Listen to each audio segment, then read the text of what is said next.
Hello, John Harrison here. Just thought I'd quickly introduce myself because in the films that follow you won't see me, you'll just see the work I'm doing, the pen I'm using, the paper.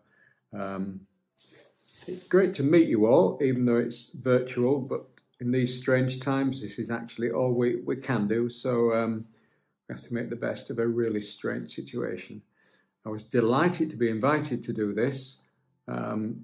It's my take on line and wash, which isn't the traditional way of doing things, but it seems to work for, well, it works for me and hopefully quite a few people. So hope you enjoy it. So there you go. I'll just finish this in my rather appropriately named mug and we'll get started. Hope you enjoy it. Right, here we go. About to finish this off. This is where we are at the end of part 2. The washes have nicely mixed in there, some lovely things happening in there, and I'm going to do my utmost to stay away from that because I think that's probably the most pleasing bit of the whole painting, to be fair. Let's just remind you of the reference shot. Look, this is what I'm going to add in next, this really dark, strong shadow, and then there are some other bits, and then finally there'll be some pen work going there. So I need to get the shadow on first, and this shadow colour is a mix of Payne's Grey, Cadmium Red. Let's put the thing there. I've gone for a kind of a warmer shadow mix. So again, all of these paint names there and everything else will be listed on the information sheet that will be available to download, along with the reference photograph. Now, what I'm going to do is to get these bits of shadow in first. Probably need to have, unlike the rest of the paint, I probably need to have a couple of passes at this because I really want this. Sorry, there's just a tiny little bit. See if I can get this off. Tiny little bit of a bleed onto that roof. There you go, it's gone. Because what I particularly want there is the crisp edge. And then we'll pull the shadow line across the path. And then all the way up this wall. See what makes these. I remember a comment, I can't remember if it was online or at a demonstration where people were looking at finished work, etc. But I do remember distinctly a comment saying, I love it, you paint light really well. Well, I don't think you can paint light. But what I think they were referring to is what's already happening here. That if you put, let's put some more in there. If you put really dark tones and shades next to a light or even white paper there, it does give you that effect of light. So I kind of think that's what's. Tell you what, that's what they were referring to. Let's go into a bigger brush because I need to cover a fairly large area, and I hope you'll get what I mean about putting under a, see, there's a diagonal cast shadow there, on there, about having a colour underneath the shadow. Right, I've got the same. So look there you go, the same colour on the smaller brush. just have it to come across the path there. And then again, when this is dried, I'll put some pen lines on top, because it'll just look like an unexplained kind of brownish blob, if you like. So I'll put some pen lines on as it dries. And I need to now move over to this side and try and, I'll do this first. Again, I will put some more pen work on this building here. A bit more of a shadow actually there, because that goes there. And where I put that cross hatching in, I'll again use that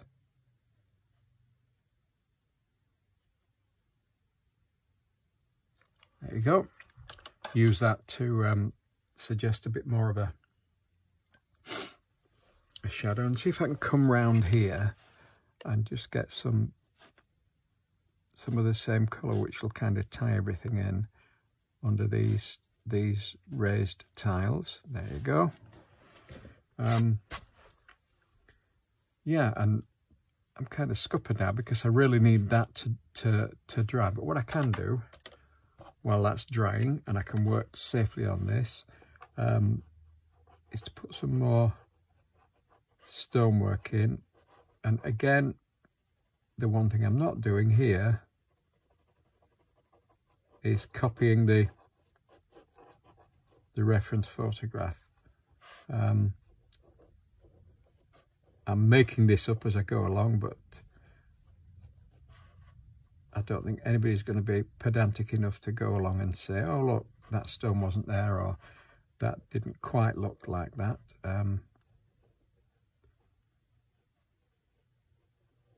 Because as I keep saying, you know, if you want an accurate stone by stone, brick by brick depiction, you put the photograph in a frame, don't you? Whereas what we need here, well, what I'm creating here is my interpretation of the scene. It's literal, but it's not hyper literal. It's more representational, I think. Even though I hate these artistic terms with a passion, sometimes they do describe what I'm trying to say. So yeah, so it's representational of the scene. It's my impression of the scene. And again, if I was stood at the top of the lane and drawing this from life in my sketchbook, it'd be a completely different interpretation. It would look different because you can move your head around to see what's going on there, and I can't quite do that with a photograph, because a photograph's a two-dimensional shot in time. Let's give some more interest to this left hand edge. Arguably, you'd have more detail on these, because these stones here are much nearer your viewpoint. But compositionally, if I drew these in a lot more detail and added lots more information in here, that then would fight with my chosen focus, which is up there, which is the my chosen focal point. But all I'm doing here with this line is adding stuff in to give you more information about that previously unexplained white shape. So there you go. I think that'll do for this. Now I need to really resist the temptation to put any more work on there until that's completely dried. So patience is a virtue. And what I'm doing now to keep myself away from there is just going kind of freeform and blank contour, because I'm not really looking at what I'm drawing, and it is a bit of a chaotic jumble of lines. But then the stonework in the wall is far from regular, and to me that's the beauty and the charm of drawing these structures. I just flipping love them. So there you go. Let's have a look at that wall now. So this shadow's now dry, and I'm not going to put any more layers of paint on there. I am going to on here, because as you get further away, we need a bit more definition in there. And there's actually a cast shadow just across that part of the extension or the roof or whatever it is there. And so we'll just pull this across. And I need to see if I can be really accurate there. I want to kind of get in between the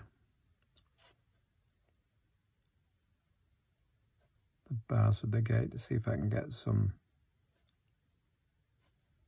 There you go, a bit of a shadow. It gives you a bit of a sense of a bit more distance of seeing through the gate there. Right, and that's about it for the paintwork.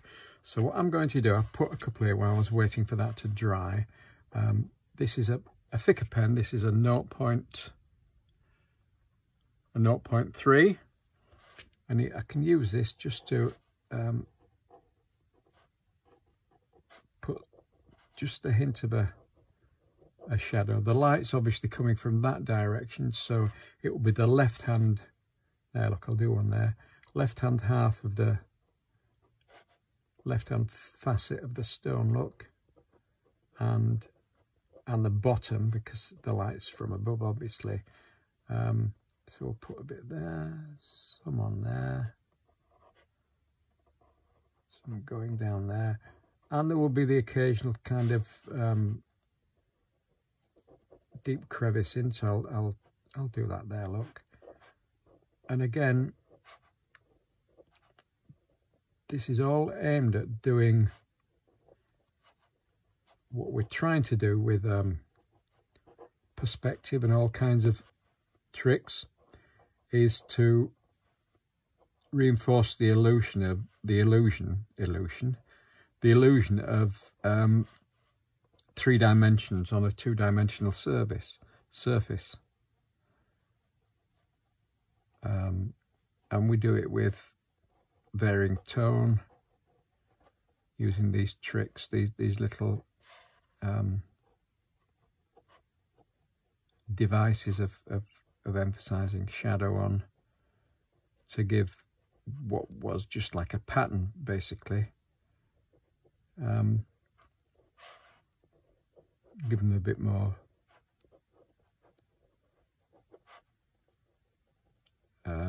more shape and definition, and particularly at the bottom where, look, there may be, and these gaps up. Look, I'll use these turn these little holes in the wash into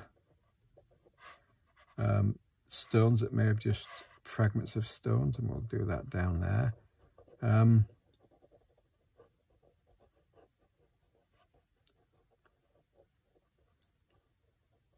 Just rounding them off. So what I'm doing effectively is treating the earlier really fine lines almost as a pencil guide, you know, an ink sketch, but it's one that you can't erase, you know, it's a line. So again, the beauty of depicting stones like this is you can always pretend that you're meant to make those random marks to add texture, suggest texture to your stone. So there you go, there's a bit more information there. Now, there are two walls there, look, and at the moment they've got no detail on them. So really quickly, I'll go in and put some line work in. Nowhere near as detailed or as distinct as this wall that we've just finished there, because they are a bit more in the distance, so the stuff would be less distinct. Your eye definitely wouldn't pick this out.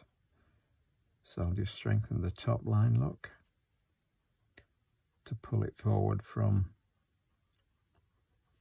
that building behind. There you go, and that's given that a bit more definition. And on here, do the same thing. This is in a different plane.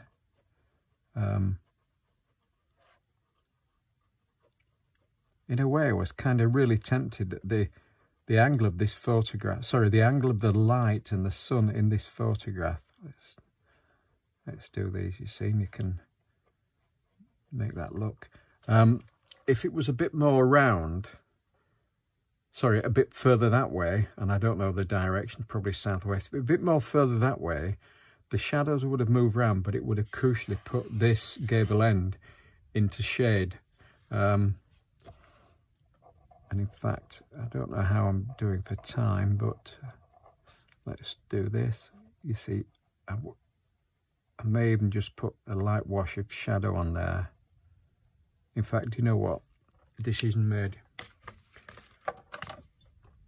Improvised decision. So what I'm going to do is to make a really pale wash, because actually looking at the reference photograph, that face is brighter and lighter than that, and so I'm going to pretend there's a bit of a shadow on there, because I think it will really help to break up this area.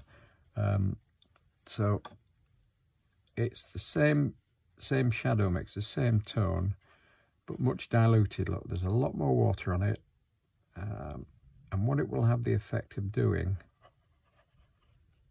is to just put everything into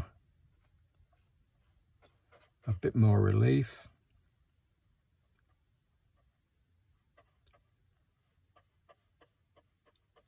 There you go. Bring it down behind this wall, being careful. And we'll just leave that as it is. That will dry paler. Where's my pen gone? There we go. That'll dry paler, but it's instantly given a bit more texture and relief.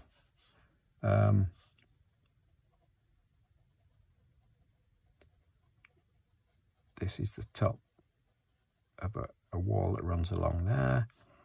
And this line now, let's do this one.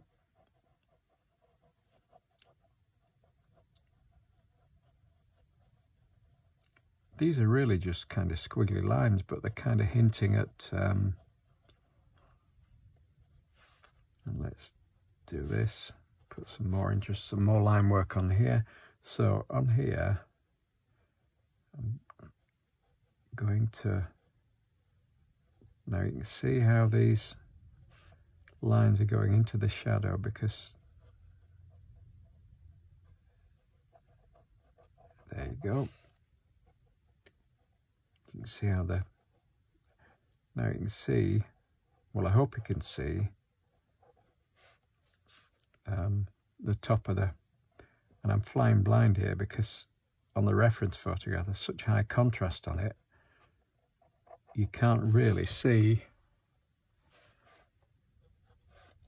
detail of any brickwork. So I won't do all the wall, I'm just going to do, say, a few random ones here and there. Bit of a line across there. There you go. And I've managed, I think, let's put a few more on this edge there.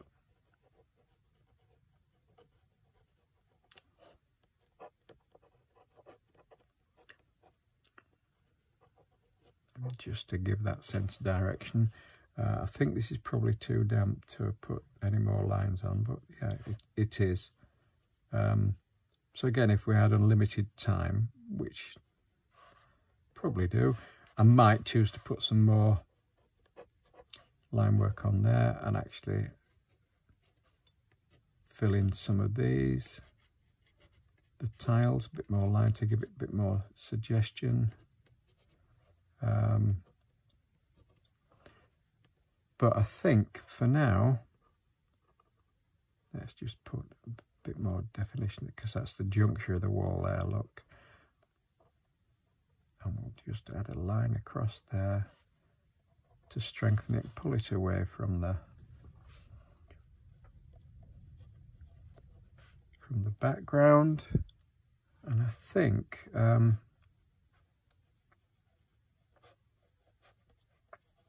I'm rapidly approaching that time that we all know well, where rather than add needed detail, I'm fiddling, but I'll tell you what I will do. I will hint at the lines of tiles, because I've done so there and there at the same distance, so you would kind of see the same detail there as you would there. There are some on there which is really dry. At this distance you wouldn't see any of that in the same detail as that, so I'm going to leave that as it is, leave all that and stop fiddling, and there you go. That's my take on a line and wash depiction of the footpath and the lane down into Little Stainforth, and that is the end of my demonstration. Thanks for watching. I hope you've got something useful out of it. As I say, there will be a copy of the photograph that you can download. There'll be a sheet listing all the materials I've used. You can download that as well. And it'd be great to hear from anybody. Got my contact details at the end of the video. Drop me a line. And if anybody does have a crack at this, it'd be fantastic to see, so you can email them to me. My email address. It'd be lovely to see them and see what people make of interpreting that view in my style. Okay, thanks again for watching, and hope everybody's staying safe and well. Cheery bye.